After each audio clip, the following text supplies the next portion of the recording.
சொந்த மண்ணில் நிறைவு பெற்ற ஐசிசி உலகக்கோப்பை 2023 கிரிக்கெட் தொடரில் ரோஹித் சர்மா தலைமையிலான இந்தியா தொடர்ந்து 10 போட்டிகளில் வின் பண்ணி உச்சக்கட்ட செயல்பாடுகளை வெளிப்படுத்தினாங்க.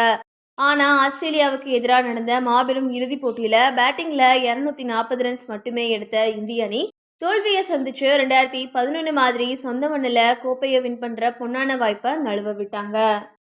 5 ஐபிஎல் கோப்பைகளை வின் பண்ணின எக்ஸ்பீரியன்ஸான ரோஹித் சர்மா கூட இந்தியாவுக்கு ஐசிசி கோப்பையா வின் பண்ணி கொடுக்காதது ரசிகர்களுக்கு ஏமாற்றமா அமைஞ்சது.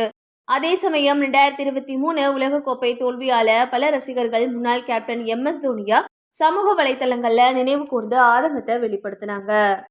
ஏன்னா 2007 வெஸ்ட் இண்டீஸ்ல ராகுல் டிராவிட் தலைமையில உலகக்கோப்பையில வங்க தேசத்துக்கிட்ட அவமான தோல்வியை சந்திச்சு வீழ்ந்து கிடந்த இந்தியாவை கேப்டனா பொறுப்பேற்ற தோனி தென்னாப்பிரிக்காவில் நடந்த 2007 T20 உலகக்கோப்பையா வின் பண்ணி தலை நிமிர செய்தாரு.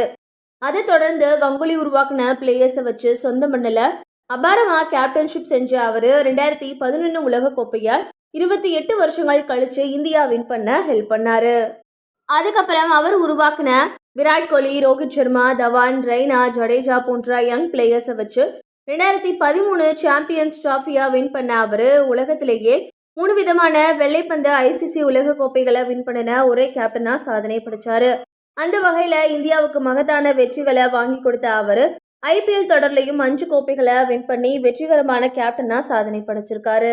இந்த நிலைமையில 2017 கேப்டனா விடை பெற்றாலும் இப்பவும் இந்திய அணில கேப்டன் அப்படின்ற பெயரை கேட்டாலே தோனி தான் எல்லாருக்கும் நினைவுக்கு வருவாரு அப்படின்னு KL ராகுல் நிகழ்ச்சியை வெளிப்படுத்தியிருக்காரு.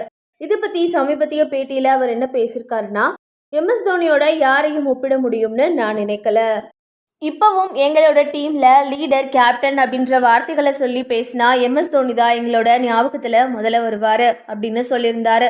இதை தொடர்ந்து 2024 T20 உலகக்கோப்பையை வின் பண்ற பயணத்தை இந்திய அணி துவங்கியிருக்க நிலைமையில தோனி 2024 ஐபிஎல் தொடர்ல சென்னைக்காக விளையாட போறாரு.